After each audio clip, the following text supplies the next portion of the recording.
Hello aspirants, I welcome you all at परचम classes. आज की क्लास में हमें सुप्रीम कोर्ट के सेकंड पार्ट को पढ़ना है।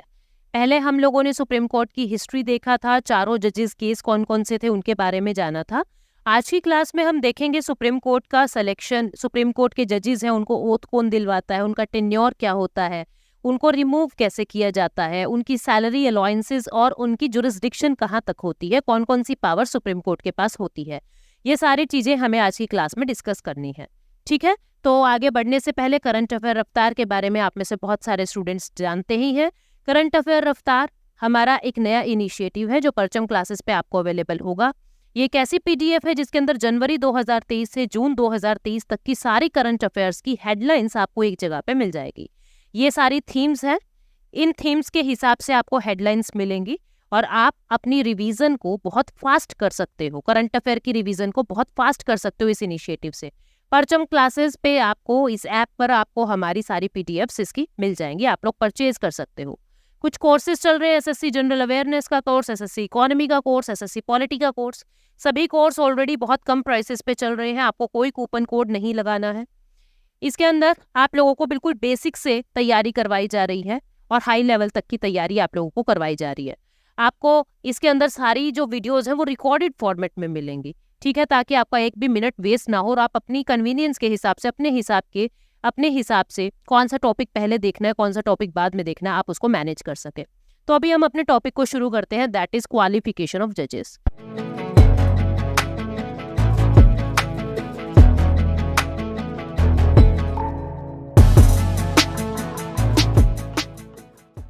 तो हर बार की तरह मैं आपको फिर से स्लाइड पे बाद में लेके आऊंगी, पहले मैं आपको अपना लेमन टर्म्स में यूज करके बताऊंगी, ठीक है। तो सबसे पहले हमने क्या देखा है कि क्वालिफिकेशन, जज कौन बन सकता है। ये जजेस का है, चीफ जस्टिस ऑफ इंडिया का नहीं। चीफ जस्टिस ऑफ इंडिया तो जो सीनियर मोस्ट होंगे वो ही बनेंगे, ठीक है। तो क्वालिफिकेशन क्या क्या होता है, इनकी योग्यता क्या क्या हो सकती है किसी को जज बनना है अगर सुप्रीम कोर्ट में। तो पहला तो या तो वो 5 साल तक 5 इयर्स तक किसी हाई कोर्ट में जज रह रहे हो, ठीक है, 5 इयर्स तक किसी हाई कोर्ट में जज रहे हो, या फिर वो 10 साल तक डिस्ट्रिक्ट कोर्ट में या हाई कोर्ट के अंदर एडवोकेट रहे हो। अगर एडवोकेट से बन रहे हैं तो 10 साल का कार्यकाल दिखाना पड़ेगा, अगर जज के थ्रू सुप्रीम कोर्ट के जज बन रहे हैं तो 5 साल, ठीक है। या तो आप 5 साल हाई कोर्ट में जज रहे हो, ठीक है, या फिर या है ये और सभी पूरी नहीं करनी, कोई एक, या आप 10 साल तक हाई कोर्ट के अंदर एडवोकेट रहे हो, हाई कोर्ट के अंदर एडवोकेट रहे हो, वकील रहे हो, या फिर आप प्रेसिडेंट की नजरों में एक एमिनेंट ज्यूरिस्ट हो। प्रेसिडेंट को लगता है कि आपको बहुत अच्छा ज्ञान है और आप भारत के लिए उपयुक्त रहोगे, या प्रेसिडेंट की नजरों में एक एमिनेंट ज्यूरिस्ट हो। तो इन तीनों में से अगर एक भी क्वालिफिकेशन आप पूरी कर रहे हो तो आप ये योग्यता पूरी कर रहे हो, ठीक है। तो ये क्वालिफिकेशन है, यहाँ पे हम देख लेंगे कि या तो वो जज रहे, सुप्रीम कोर्ट हाई कोर्ट का जज रहे, ठीक है, या फिर वो हाई कोर्ट के अंदर 10 साल तक 10 इयर्स तक वो एडवोकेट रहे, 10 इयर्स तक एडवोकेट रहे, ठीक है। हाई कोर्ट इन सक्सेशन का क्या मतलब है? हाई कोर्ट इन सक्सेशन का मतलब क्या है? इसका मतलब ये है कि ऐसा नहीं है कि लगातार एक ही हाई कोर्ट में आप 10 साल वकील रहे हो, 2 साल यहाँ, 3 साल यहाँ, इन टोटल आप अपने करियर में 10 साल वकील रहे हो, ऐसे ही टोटल अपने करियर में 5 साल हाई कोर्ट में जज रहे हो, तो ये होता है। या फिर आप डिस्टिंग्विश्ड ज्यूरिस्ट हो, एमिनेंट ज्यूरिस्ट हो प्रेसिडेंट की ओपिनियन में, तीनों में से और है बीच में कोई भी एक क्वालिफिकेशन आप पूरी कर रहे हो, ठीक है, तो आप योग्य हो। और संविधान ने कोई मिनिमम एज इसके लिए नहीं बताई, तो ये चीज हमने कर ली। इसके बाद ओथ और एफर्मेशन। देखो, ओथ कौन दिलवाता है? इनको प्रेसिडेंट दिलवाते हैं, ओथ प्रेसिडेंट दिलवाते हैं। और किस चीज की ओथ लेते हैं ये? कि हम भारत के संविधान की रक्षा करेंगे, भारत की अखंडता और संप्रभुता के लिए सारा काम करेंगे, कोई बुरा काम नहीं करेंगे जिससे भारत प्रभावित हो, हम भारत के संविधान और कानूनों का आदर करते हैं। ये सारी शपथ जो है राष्ट्रपति इनको दिलवाते हैं। उसके बाद इनका टेन्योर क्या होता है, इनका कार्यकाल क्या होता है? टेन्योर देखिए, 65 years of age, 65 years of age यानी कि जब ये 65 साल की उम्र पूरी कर चुके होते हैं तो इनका कार्यकाल पूरा हो जाता है, ठीक है। He can resign his office by writing to the president, मतलब कि अगर इनको इस्तीफा देना हो तो ये इस्तीफा भी राष्ट्रपति को देते हैं, या फिर राष्ट्रपति पार्लियामेंट की रिकमेंडेशन पे इनको रिमूव भी कर सकते हैं। रिमूवल का पूरा प्रोसीजर हम समझेंगे, पर अभी हम जो बातें कर रहे हैं आप उन पे ध्यान दें। तो इनका कार्यकाल 65 ईयर्स ऑफ एज होता है। उससे पहले राष्ट्रपति इनको रिमूव कर सकते हैं पार्लियामेंट की रिकमेंडेशन पे, या फिर ये खुद अपना इस्तीफा दे सकते हैं राष्ट्रपति को। तो ये 3 तरीके होते हैं इनके कार्यकाल के कम ज्यादा होने के। ठीक है, तो 65 ईयर्स ऑफ एज याद रखना। इसके बाद रिमूवल ऑफ जजेस। एक और बात, जैसे आज तो 65 साल की उम्र का नियम है, मान लीजिए इस उम्र को घटाना या बढ़ाना हो तो ये सारी ताकत पार्लियामेंट के हाथ में होती है। पार्लियामेंट लॉ बना के बताएगा कि कब तक कोई व्यक्ति जो है वो कितनी उम्र तक रिटायर नहीं होगा। ठीक है, तो ये चीज संसद के हाथ में है। आज के लिए 65 ईयर्स ऑफ एज ही है। इसके बाद नेक्स्ट है रिमूवल ऑफ जजेस। अब रिमूवल ऑफ जजेस जो है ना, ये एक लंबा प्रोसीजर है और इसको बिल्कुल आप ध्यान से समझोगे। सबसे पहले तो इनको रिमूव कौन करते हैं? प्रेसिडेंट करते हैं। प्रेसिडेंट इनको रिमूव करते हैं किसकी रिकमेंडेशन पे? On the recommendation of parliament. किसकी रिकमेंडेशन पे? On the recommendation of parliament. Parliament की रिकमेंडेशन पे, पार्लियामेंट के कहने पर, पार्लियामेंट के कहने पर राष्ट्रपति इनको रिमूव करते हैं। कैसे? पार्लियामेंट के अंदर किन किन चीजों पे इनको हटाया जा सकता है? 2 रीजन से इनको हटाया जा सकता है। या तो इन्होंने मिसबिहेवियर किया हो, या फिर इन्होंने इनकैपेसिटी दिखाई हो। मिसबिहेवियर किया हो या फिर इन्होंने इनकैपेसिटी दिखाई हो।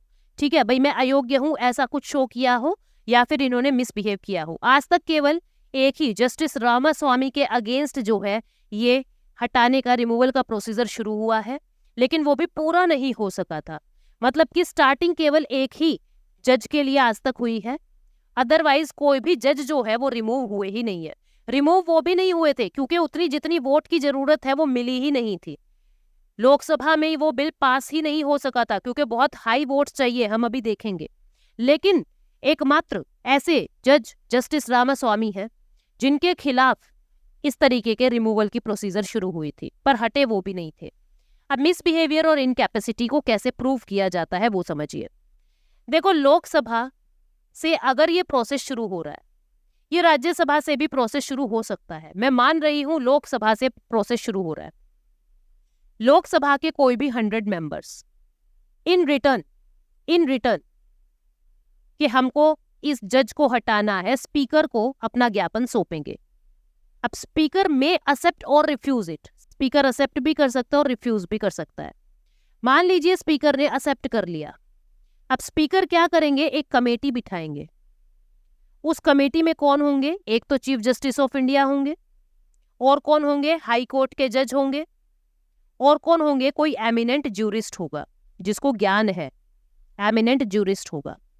इन 3 लोगों की कमेटी बैठेगी और ये 3 लोगों की कमेटी अब जांच करेगी, स्क्रूटिनाइज करेगी, स्क्रूटिनी करेगी।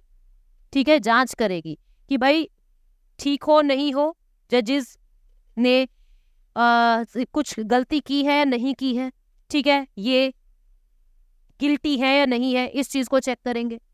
मान लीजिए इन्होंने कह दिया यस, गिल्टी प्रूव्ड, इन्होंने कहा गिल्टी प्रूव हो चुका है, तो अब क्या होगा कि अब मोशन वोटिंग होगी। कहाँ पे? लोकसभा में भी होगी और राज्यसभा में भी होगी। कितने लोगों की? जितने लोग प्रेजेंट हैं और वोट कर रहे हैं, जितने लोग प्रेजेंट हैं और वोट कर रहे हैं उनकी 2/3 वोट चाहिए, उनकी 2/3 वोट। ऐसे ही राज्यसभा में जितने लोग प्रेजेंट हैं और वोट कर रहे हैं उनकी 2/3 वोट आपको चाहिए। ये वोट्स मिलते ही राष्ट्रपति जो है जज को हटा देंगे। यानी राष्ट्रपति जो है जज को अपनी मर्जी से नहीं हटा सकते, पार्लियामेंट की रिकमेंडेशन के बाद ही उनको रिमूव किया जाता है। और ये पूरा प्रोसीजर जो है वो यहाँ पे लिखा हुआ है। ठीक है, ये पूरा प्रोसीजर यहाँ पे लिखा हुआ, और यहाँ पे आप देख भी सकते हो, यहाँ मैंने बताया हुआ है कि जस्टिस वी रामास्वामी के अगेंस्ट 1991 से 1903 जो सुप्रीम कोर्ट के अंदर जज थे, केवल फर्स्ट एंड ओनली केस था कि इनके रिमूवल का, इनके इम्पीचमेंट का प्रोसीजर शुरू हुआ था, लेकिन वो भी पूरा नहीं हो सका था। ठीक है, इंक्वायरी कमेटी ने तो उनको गिल्टी ऑफ मिसबिहेवियर कह दिया था, लेकिन लोकसभा में उनका मोशन डिफीट हो गया था, जितनी वोट्स की जरूरत थी वो मिल नहीं सकी थी। तो इसको याद रखेंगे। ठीक है, इसके बाद सैलरी एंड अलाउंसेस। इनकी जो सैलरी है वो कंसोलिडेटेड फंड ऑफ इंडिया से आती है, यानी भारत की संचित निधि से आती है, कंसोलिडेटेड फंड ऑफ इंडिया से। और पार्लियामेंट बताएगी टाइम टू टाइम कि इनकी सैलरी और इनके अलाउंसेस क्या होंगे। ठीक है, तो कहाँ से आती है? कंसोलिडेटेड फंड ऑफ इंडिया से इनको सैलरी मिलती है। आर्टिकल 125 में इनकी सैलरी की बातें हैं। एक्टिंग चीफ जस्टिस कौन होते हैं?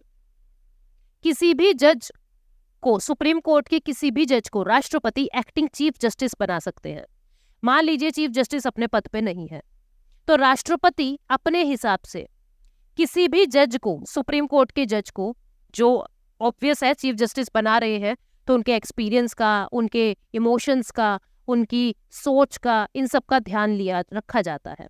तो प्रेसिडेंट क्या करेंगे कि चीफ जस्टिस की कुर्सी पे किसी भी सुप्रीम कोर्ट के जज को बिठा सकते हैं जब चीफ जस्टिस ऑफ इंडिया की कुर्सी वैकेंट हो, या वो टेम्परेरीली एब्सेंट हो, या अपनी ड्यूटीज परफॉर्म करने में अनेबल हो। भाई बीमार है, कोविड हो गया, कोरोना हो गया, फीवर हो गया, कुछ भी दिक्कत है, ठीक है, कहीं गए हुए हैं, एब्सेंट है, वैकेंट है या अनेबल है, तीनों केसेस में एक्टिंग चीफ जस्टिस बिठाए जा सकते हैं राष्ट्रपति के द्वारा, जो सुप्रीम कोर्ट के जजेस हैं उनमें से ही किसी एक व्यक्ति को।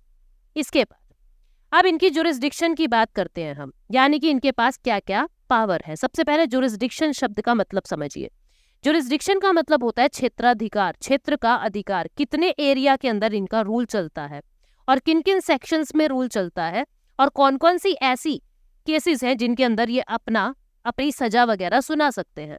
तो सबसे पहले हम बात करेंगे सुप्रीम कोर्ट की ओरिजिनल जुरिस्डिक्शन की, ठीक है, ओरिजिनल जुरिस्डिक्शन। फिर हम बात करेंगे एपीलेट जुरिस्डिक्शन की, फिर हम बात करेंगे रिट जुरिस्डिक्शन की, फिर हम बात करेंगे एडवाइजरी जुरिस्डिक्शन की, फिर हम बात करेंगे कोर्ट ऑफ रिकॉर्ड की, फिर हम बात करेंगे जुडिशियल रिव्यू की, फिर हम बात करेंगे रिवीजनल पावर की, ठीक है। देन हम बात करेंगे advisory, appellate, writ, court of record, contempt of court की।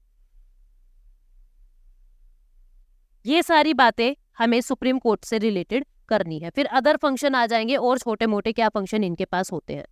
तो सबसे पहले इनका मतलब समझो। ओरिजिनल जुरिस्डिक्शन का क्या मतलब होता है स्टूडेंट? इसका मतलब होता है case in first instance. Case in first instance का मतलब क्या है? वैसे जनरली प्रोसीजर क्या होता है, पहले आप डिस्ट्रिक्ट कोर्ट में जाओगे, फिर आप हाई कोर्ट में जाओगे, फिर आप सुप्रीम कोर्ट में जाओगे। लेकिन ओरिजिनल जुरिस्डिक्शन का मतलब होता है प्रारंभिक या मूल क्षेत्राधिकार, जिसको हिंदी में कहते हैं। इसका मतलब ये होता है कि आप डायरेक्टली सुप्रीम कोर्ट में जा रहे हो। ऐसे कौन कौन से केसेस हैं जहां पे आपको नीचे से ऊपर की कोर्ट में ना जाके डायरेक्टली सुप्रीम कोर्ट में जाने का मौका मिलता है, ठीक है। ऐसे कौन कौन से केसेस हैं? सबसे पहला तो अगर सेंटर की और स्टेट की लड़ाई हो जाए, सेंटर वर्सेस स्टेट का कोई विवाद हो, सेंटर वर्सेस स्टेट का कोई विवाद हो, ठीक है। दूसरा, दो स्टेट्स की आपस में लड़ाई चल रही है, मान लीजिए पंजाब और हरियाणा की यमुना कैनाल लिंक के ऊपर, ठीक है। तो स्टेट वर्सेस स्टेट की कोई लड़ाई चल रही हो, या फिर सेंटर और स्टेट एक तरफ है और बाकी स्टेट्स दूसरी तरफ है, तो भी ये केस सीधा का सीधा कहा जाएगा ओरिजिनल जुरिस्डिक्शन, यानी कि डायरेक्टली सुप्रीम कोर्ट इसको सुनेगा। सेंटर की और स्टेट की, जैसे होता है ना Madras versus union of India, या मद्रास वर्सेस पंजाब, या Madras and union of India versus Gujarat, मतलब कि लड़ाई चल रही है सेंटर और स्टेट की, स्टेट और स्टेट की, या फिर सेंटर और स्टेट एक तरफ और बाकी दूसरे स्टेट्स दूसरी तरफ है। इन केसेस में ओरिजिनल जुरिस्डिक्शन का केस है, डायरेक्टली सुप्रीम कोर्ट जा सकते हो। ये पहला तरीका, ठीक है। हम देख लेते हैं आर्टिकल 131 में ये सारी बातें लिखी हुई है। हम देख लेते हैं एक बार स्लाइड्स में। ये देखिए, सेंटर और एक से ज्यादा स्टेट्स के बीच में लड़ाई है, सेंटर और कोई स्टेट एक तरफ है, बाकी तरफ दूसरे स्टेट है, या दो या दो से ज्यादा स्टेट्स के बीच में कोई विवाद है। इन सब केसेस में ओरिजिनल जुरिस्डिक्शन आर्टिकल 131 के अंदर ये सारे मैटर आएंगे, ठीक है। उसके बाद है आपकी रिट जुरिस्डिक्शन की बात मैं बाद में करूंगी, पहले मैं आपको एपीलेट जुरिस्डिक्शन के बारे में बता रही हूँ। एपीलेट जुरिस्डिक्शन से जुड़े हुए हैं article 132, 133, 134 and 134A। Appellate jurisdiction क्या होता है? यानी अपील के माध्यम से, हाई कोर्ट से मैटर अपील के माध्यम से सुप्रीम कोर्ट में जाएगा। मतलब आप डायरेक्ट सुप्रीम कोर्ट में नहीं गए हो, आप अपील के माध्यम से गए हो। ठीक है। अच्छा, एक और बात मैं ऐड करना चाहूंगी ओरिजिनल में, यहाँ पे अगर आपके फंडामेंटल राइट्स का वायलेशन हो रहा है ना, तो भी आप डायरेक्टली सुप्रीम कोर्ट में जा सकते हो। रिट जुरिस्डिक्शन में इसको बताऊंगी मैं, रिट जुरिस्डिक्शन में बताऊंगी। यहाँ पे क्यों इंक्लूड नहीं किया, क्योंकि ये पावर हाई कोर्ट को भी होती है। मैं बताऊंगी रिट जुरिस्डिक्शन में इस बात को। अभी एपिलेट जुरिस्डिक्शन की बात करते हैं। 132, 133, 134 एंड 134A। देखो, कोई सिविल केस है, कोई क्रिमिनल केस है, कोई स्पेशल पिटीशन लीव है,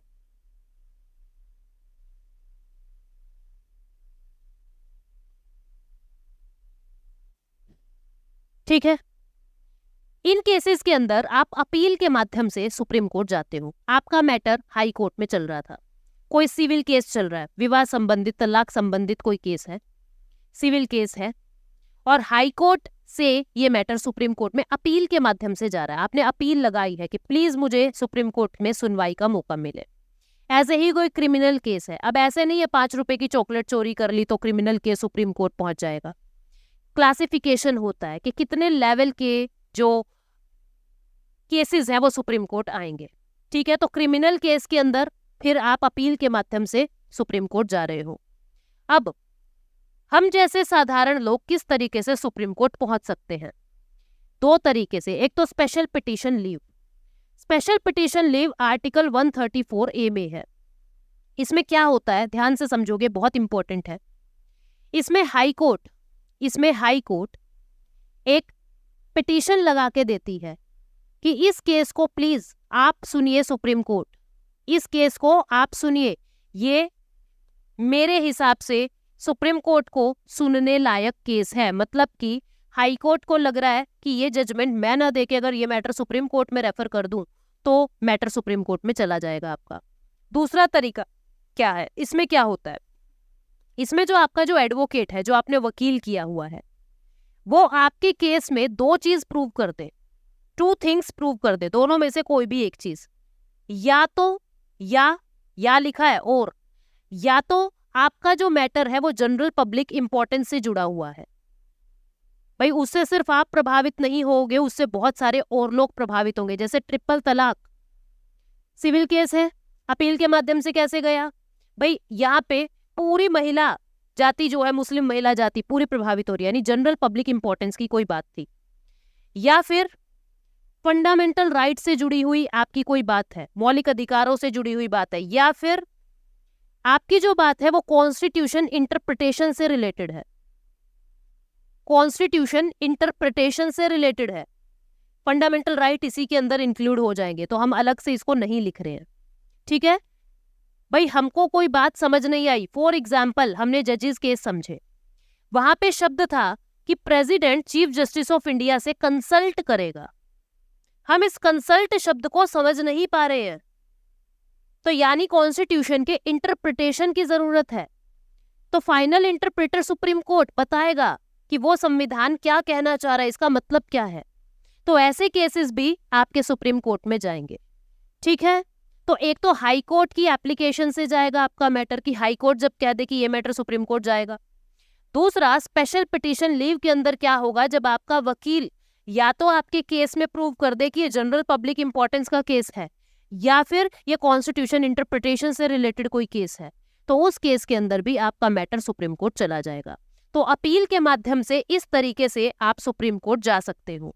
सिविल केसेस के अंदर यहाँ पे आर्टिकल 132 आ जाएगा, क्रिमिनल केस में आर्टिकल 133 आ जाएगा, ठीक है। हाई कोर्ट जब बता रहा है तो आर्टिकल 134 आ जाएगा, और special petition leave article 134A आ जाएगा, जहां पे आपके एडवोकेट का काम मैंने आपको बताया। ये जो हाई कोर्ट वाला केस है ना, वो 134 में है, जब हाई कोर्ट एप्लीकेशन लगा रहा है कि ये मैटर सुप्रीम कोर्ट चला जाए। यहाँ आपके वकील को मेहनत नहीं करनी पड़ी, हाई कोर्ट ने खुद ने भेज दिया। यहाँ 134A में स्पेशल पिटीशन लीव, SPL कहते हैं इसको, जहाँ पे आपके एडवोकेट ने दिमाग लगाया और इन 2 चीजों में से आपके केस को एक प्रूव कर दिया। दिस इज एपिलेट जुरिस्डिक्शन, ठीक है। Now let us move to writ jurisdiction. Writ jurisdiction क्या होती है? आप लोग भली भांति जानते हो रिट जुरिस्डिक्शन क्या होती है। रिट जुरिस्डिक्शन में देखो, आर्टिकल 139 में ये बात लिखी हुई है, आर्टिकल 139 में ये बात लिखी हुई है कि सुप्रीम कोर्ट रिट का प्रयोग कर सकता है। फंडामेंटल राइट्स वाले सीरीज के अंदर, यानी कि मैंने ऑलरेडी आपको रिट्स वाला टॉपिक करवा दिया है, ऑलरेडी मैंने आपको रिट्स वाला टॉपिक इसी प्लेलिस्ट में आपको मिल जाएगा, ठीक है। आपको रिट नाम से ही टॉपिक मिल जाएगा। मैं आपको बताती हूँ। आर्टिकल 139 बता रहा है कि सुप्रीम कोर्ट जो है रिट्स का प्रयोग कर सकता है। आर्टिकल 32 में लिखी हुई रिट्स हैं 5 तरीके की। कौन कौन सी रिट्स हैं मैंने आपको डिटेल में बताया था। हैबियस कॉर्पस है, ठीक है, मैंडेमस है, सर्श्योररी है, क्यूओ वारंटो है और प्रोहिबिशन है। ये 5 तरीके की आपके पास रिट होती है। सुप्रीम कोर्ट यूज करेगा इन रिट्स का और आपको आपके फंडामेंटल राइट्स दिलवाएगा। अगर आपके फंडामेंटल राइट वायोलेट हो रहे हैं तो सुप्रीम कोर्ट इन रिट्स का यूज करके, आर्टिकल 32 में ये रिट लिखी हुई है और आर्टिकल 139 ये बताता है कि सुप्रीम कोर्ट इन रिट का यूज कर सकता है। आपके फंडामेंटल राइट्स आपको दिलवाएगा supreme court. This is writ jurisdiction. Now let us move to advisory jurisdiction. Advisory jurisdiction article 143 के अंदर है। एडवाइजरी जुरिस्डिक्शन ये क्या कहता है? देखो, 2 केसेस पे प्रेसिडेंट सुप्रीम कोर्ट से सलाह मांग सकते हैं, एडवाइस मांग सकते हैं। पहला केस तो कोई लॉ का मैटर है, सिंपल मैटर है कोई, उस पे सुप्रीम कोर्ट से सलाह मांग रहे हैं। दूसरा केस कोई प्री कॉन्स्टिट्यूशनल ट्रीटी है, संविधान बनने से पहले का ही कोई मैटर था, कोई सनद है, कोई कन्वेंशन है, ठीक है, जो पहले का ही कुछ रोला बहुत बड़ा हो गया है। अगर से एक सिंपल लॉ मैटर पे सुप्रीम कोर्ट से सलाह मांगी जाती है तो सुप्रीम कोर्ट में गिव सजेशन और मे नॉट गिव सजेशन। वो मना भी कर सकता है प्रेसिडेंट को कि मैं नहीं दे रहा। हालांकि मना करते नहीं है, प्रेसिडेंट एक रिस्पेक्टेड पोस्ट है, मना करते नहीं है, लेकिन कर भी सकते हैं, जरूरी नहीं है सलाह देनी। लेकिन इस केस में supreme court is binding to give advice. Supreme court is binding to give advice, उनको एडवाइस देनी ही पड़ेगी। लेकिन अब राष्ट्रपति के लिए जरूरी नहीं है कि इसकी एडवाइस माने, यानी प्रेसिडेंट मे और मे नॉट एक्सेप्ट हिज और हर, प्रेसिडेंट मे और मे नॉट एक्सेप्ट हिज और हर सजेशन। उन्होंने सजेशन देनी पड़ेगी, मना नहीं कर सकते सुप्रीम कोर्ट के चीफ जस्टिस। लेकिन सुप्रीम कोर्ट की बात को माने या ना माने ये प्रेसिडेंट की मर्जी है। फर्स्ट केस में यहाँ पे सुप्रीम कोर्ट मना कर सकता है कि हम सजेशन नहीं दे रहे, लेकिन सेकंड केस में मना नहीं कर सकता, और मानने ना माननी प्रेसिडेंट के हाथ में है। दिस इज एडवाइजरी, ठीक है। Now let us move to next, that is revisional power. Revisional power क्या होती है? रिवीजनल पावर का मतलब होता है कि भाई सुप्रीम कोर्ट अपने वर्डिक्ट को केवल खुद ही चेंज कर सकता है, खुद ही चेंज कर सकता है। जैसे आप देखते हो ना, मैं आपको एग्जाम्पल से बताती हूँ। एग्जाम्पल क्या है कि जैसे वो कौन सा केस था, हाँ 1960 का बेरूबरी यूनियन केस था। 1960 का बेरूबरी यूनियन केस था। इसके अंदर सुप्रीम कोर्ट ने क्या कह दिया था कि preamble is not part of constitution. Preamble is not part of constitution.